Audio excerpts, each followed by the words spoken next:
Celeb Savant is a career retrospective type interview focusing on singers, actors, and industry experts. Join Barrett Edelstein now as he dives into the entertainment world.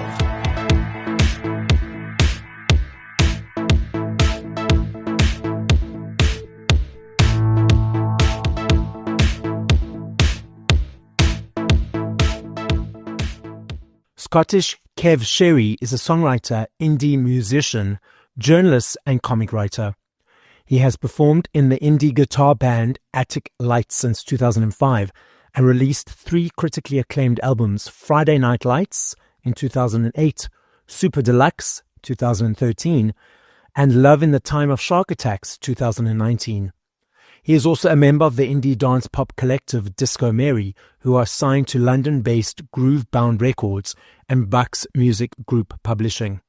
In music, he has collaborated with international artists like Bjorn Yitling, Kiris Matthews, and La Casa Azul, and his songs have been remixed by Mogwai, Camera Obscura, The Fratellis, Jim Noir, and The Vaselines. His music with Attic Lights has appeared on HBO's comedy drama Divorce, Netflix Elite, MTV's Teen Mom, BBC's The Culture Show, The One Show, Sports Scene, and ITV's Scott Sport and STV News. His latest solo project, Wrath of Can, came out in 2025. Up next on Celeb Savant, we've got Kev Sherry. Where do we find you in the world and how are you doing? Where do we find me in the world? I am a native Glaswegian from Scotland, but I have, in the last couple of years, I've moved out to the countryside in the middle of nowhere in the Scottish Highlands. So I am a city boy adapting to country life, which is a slow adaptation, but it has given me a lot of time to write music and record. So I'm in a fairly creative, if rural place. So why was the choice to move out from the city to the country? My wife was quite keen in moving to the countryside. We'd had enough of the city. I think we'd been there. I've been there all my life, and she grew up in cities throughout the US. So we just wanted to try it. It was just and I thought, if I moved to the country, I might write all these incredibly mellow, rural sounding songs, which has turned out to be the case. Okay, so now let's rewind. At what age, whether you were a child or teenager, did you feel cool? You want to be in this creative world, this creative space, and how did that journey progress? I know it's different iterations in the space. So let's dive into Kev's journey. Well, my parents were big music fans, so we always had music in the house. But the pivotal moment I remember is my mum played a lot of Talking Heads music because my mum is David Byrne's cousin. So okay. David would send the Talking Heads, the new albums when they were released to our house. And I remember one day, I think we were watching some music show and there was a Talking Heads video on it. And my mum said, "That's your cousin." I must have been like 5 or 6. And I remember thinking, oh, I want to do that. If I know someone else that can do that, then I can do it. So it sort of broke down that barrier, because sometimes there's that sense of successful, famous people are over there. Yes. We're over here in a different place. And that demolished that barrier because I thought, well, if he can do it, I can do it. So from a very young age. So what were the next steps? The next steps were trying to develop some talent. What did we try? Okay. How do you mean? Well, just learning to play guitar, learning to write songs, which, part of it is instinctive, but also you kind of need to understand the structure and, the basics of how songs function. So there was that, and there was also finding a band of like-minded people, which is very difficult to do. And I think it's probably very difficult to do in most creative endeavours.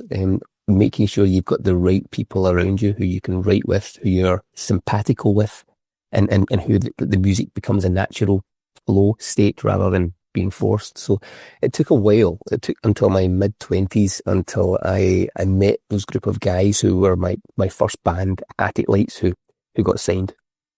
So you mentioned earlier about the formula or the structure of a song.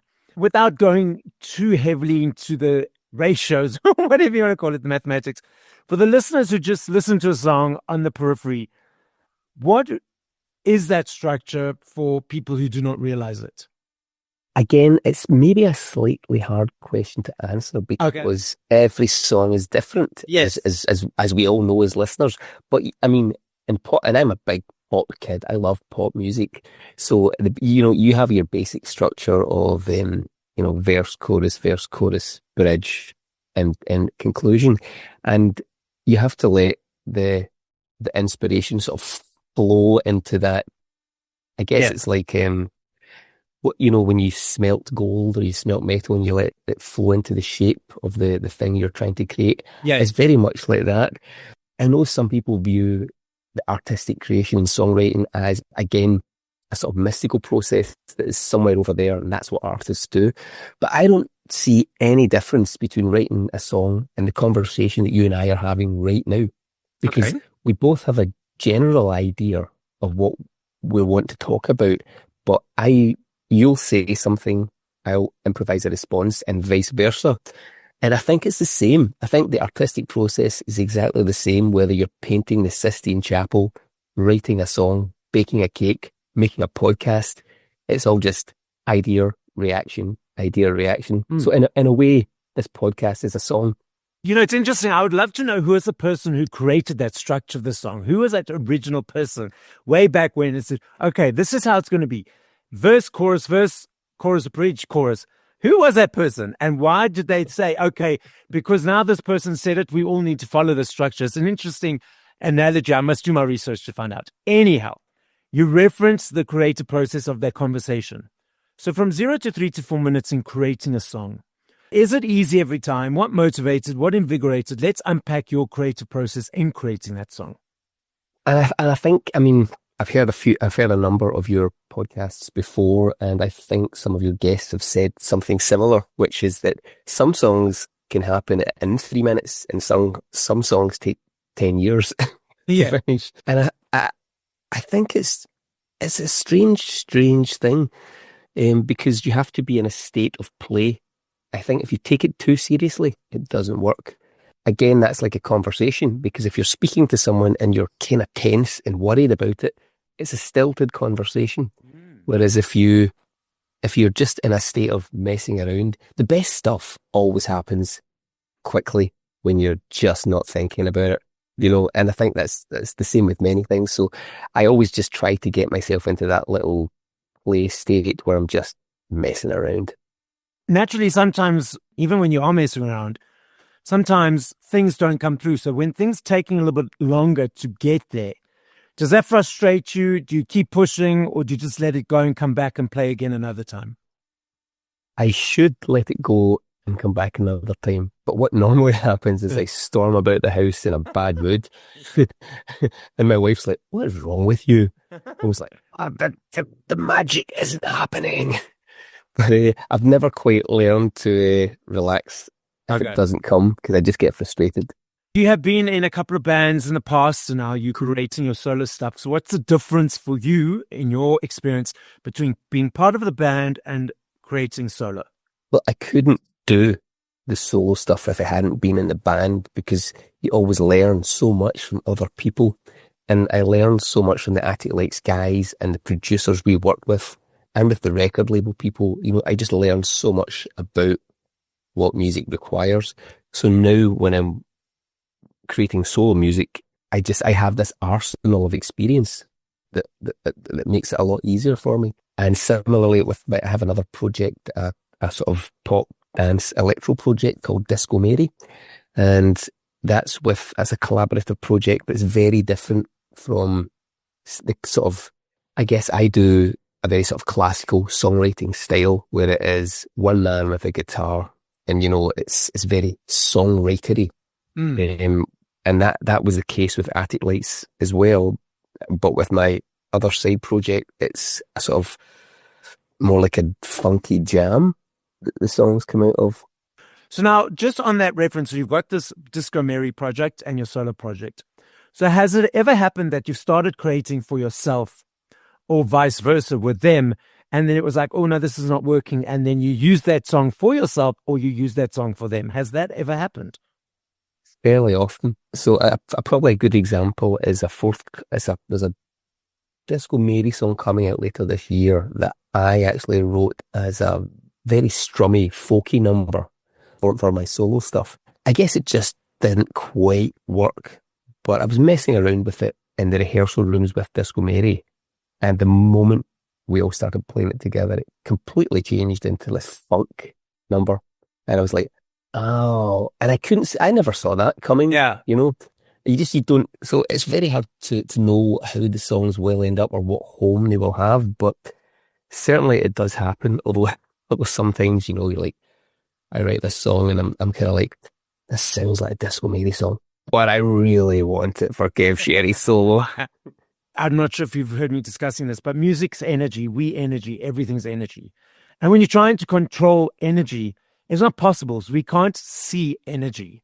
So it's like trying to control the role of the song, I suppose, is no longer playing, no longer having that fun. It's that becoming that stressed, stilted element that you spoke of.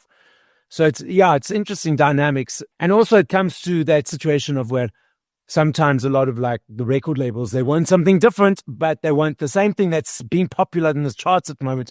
So we want more Ed Sheeran, we want more Sam Smith, we want more Adele. So we want you to be unique, but we want you to sound like that whole opposites type of thing.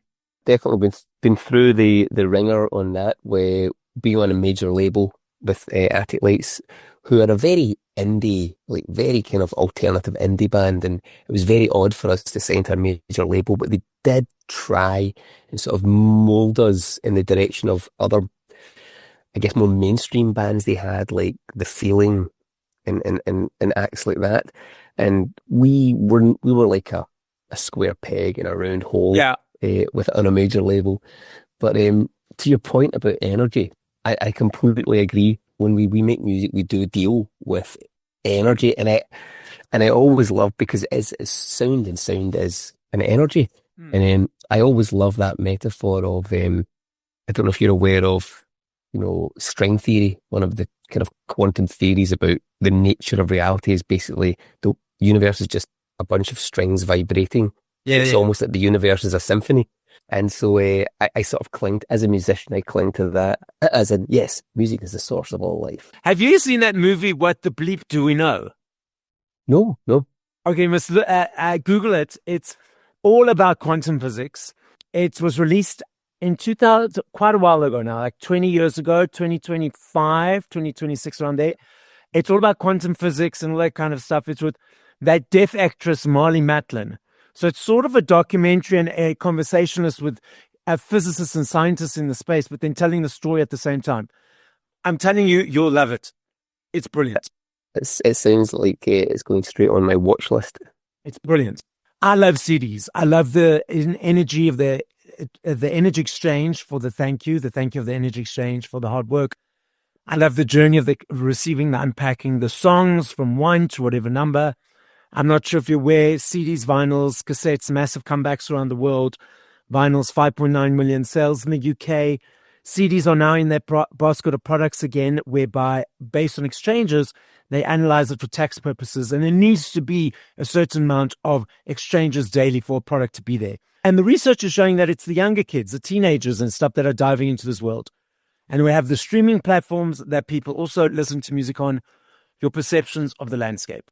I love the physical product because, and I think probably like myself, you had the same experience where you buy it, you're in town, you buy the album, and on your way home, you flick through the booklet, you want to see the pictures, you want to read who did what. As I mentioned, we recently moved, and during the move, I packed up all my CDs, which I have hundreds and hundreds of, and I've still not had the chance to put them back out in the room again.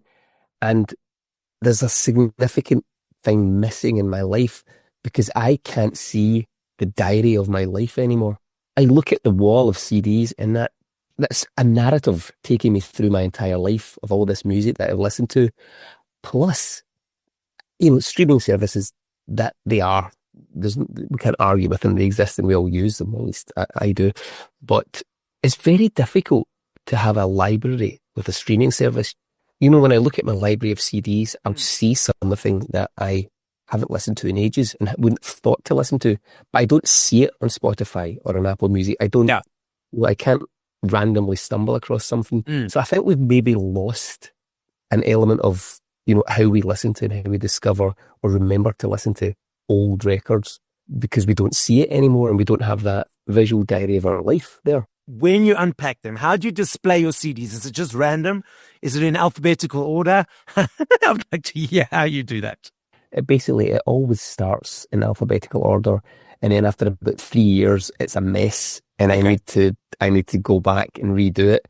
However, if you remember the John Cusack movie High Fidelity, yeah, where he's a music fanatic, yes, and at one point he's trying to rearrange his record collection autobiographically. I'm not even sure what that means, but I want to do it.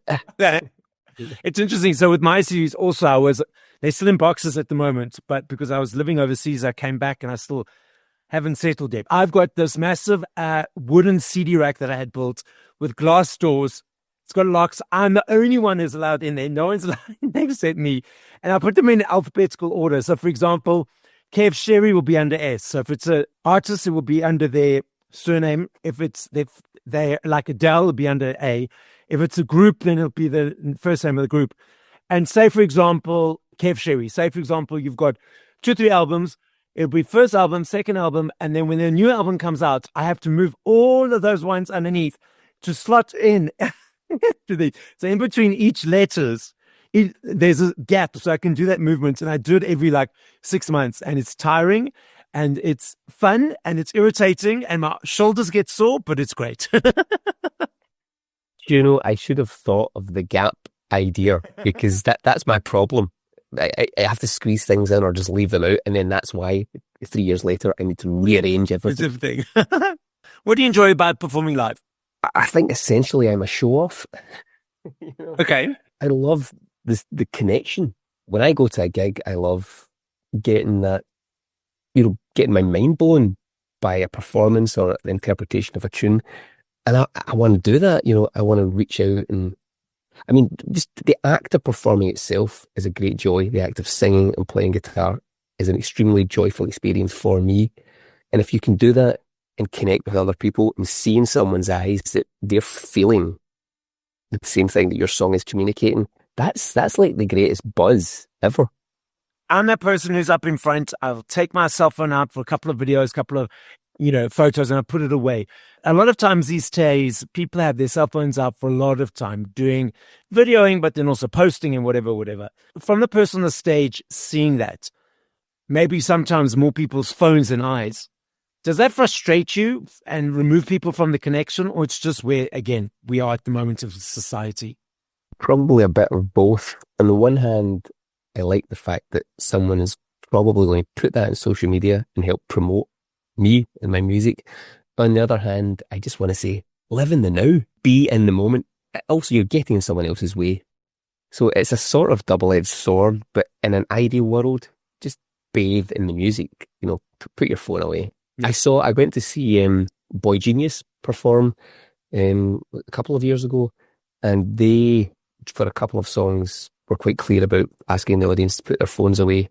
And it worked because, they have extremely devoted audience and do whatever they say. These days it's so frustrating because you go to theatre, you go to movies, and they say put your phone away, and then you still, I've had numerous movie premieres or screenings. I've been to movie a lot because I cover movies and theatre as well. And in fact, I was in one the other day and I had to lean forward and say, just lady, can you please put your cell phone off? They say it at the beginning of the show, through one ear, out the other, like, oh, I've got an attention span of 10 seconds. I'm bored. Let me take my cell phone up and let's disturb everyone around me. I was like, just gets on my nerves. I hear you. It's it's indicative of a sort of lack of attention and maybe a lack of appreciation of the arts to an extent as well, because in a way, arts have been slightly devalued because you can get a small kind of rubbish version of it on your phone anywhere. I also think it's lack of respect for others, but that's just me. Oh no, completely. So what's coming up next over the next period? So we have the new album Wrath of Khan, and I'm just trying to work out. I kind of get confused between what gigs I have with Disco Mary and what gigs I have solo. Constant stream of Disco Mary gigs, because Disco Mary are just starting to release stuff constantly, and actually for a new project starting to do quite well. But other than that, my main thing is writing just now. I'm writing so much that I'm planning to release another album by the end of this year. I'm just aware that we live in a world where there is so much music and so much content out there that it's very hard to cut through. So if the songs are coming, I'm just going to release them. I'm not going to play the record label game anymore of you release and wait 2 years, then release. Hell with that, just follow the muse. These days I'm all about following the muse. So tell us a little bit more about the album. It's a sort of fairly messy sounding indie rock affair. My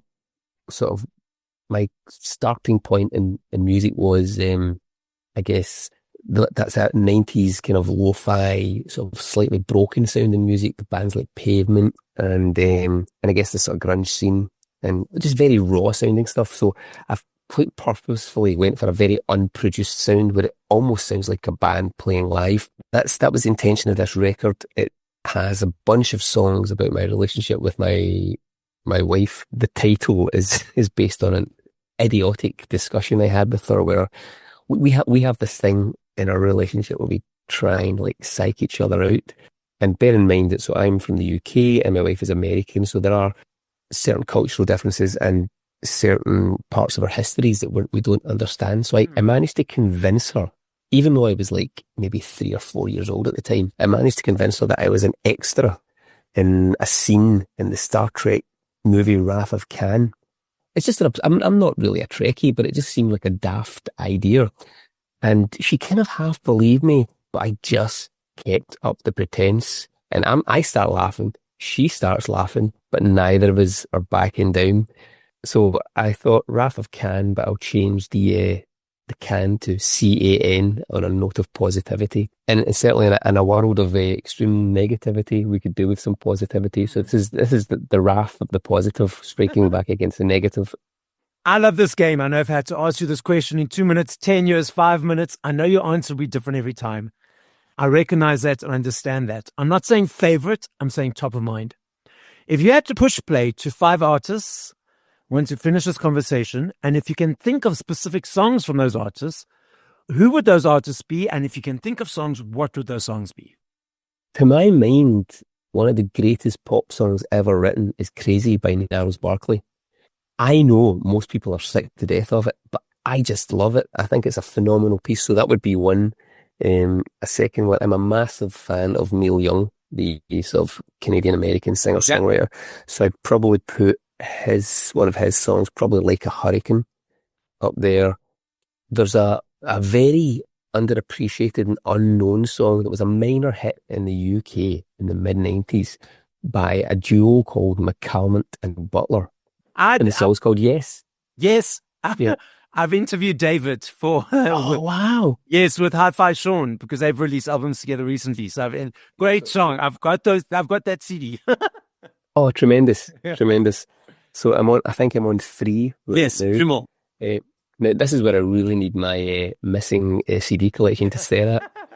I think for another one, there's a fantastic Scottish band called Young Fathers. I love everything they do and try and see them live wherever I can, but probably my favourite song of theirs is called I Heard. Okay. So I'd check that out. And that's 4. And number 5 would probably have to be a sort of Scottish indie staple. So I would go for Teenage Fan Club and the song, I'd probably go for Sparky's Dream, which is probably their poppiest, guitariest hit. Okay, cool. Nice mix. So Kev, the podcast is listened to throughout the world. As a final message, what would you like to say? Podcasts like this are really important in a world where attention spans are deficit and music no longer has a central place in the mass media because we don't really have a mass media anymore. So keep listening to this podcast, keep listening to music podcasts, and centralize music in your life. Thank you for listening to this episode of Celeb Savant. Please follow Barrett on TikTok, Instagram, YouTube and Facebook at Celeb Savant. That's CelebSavant.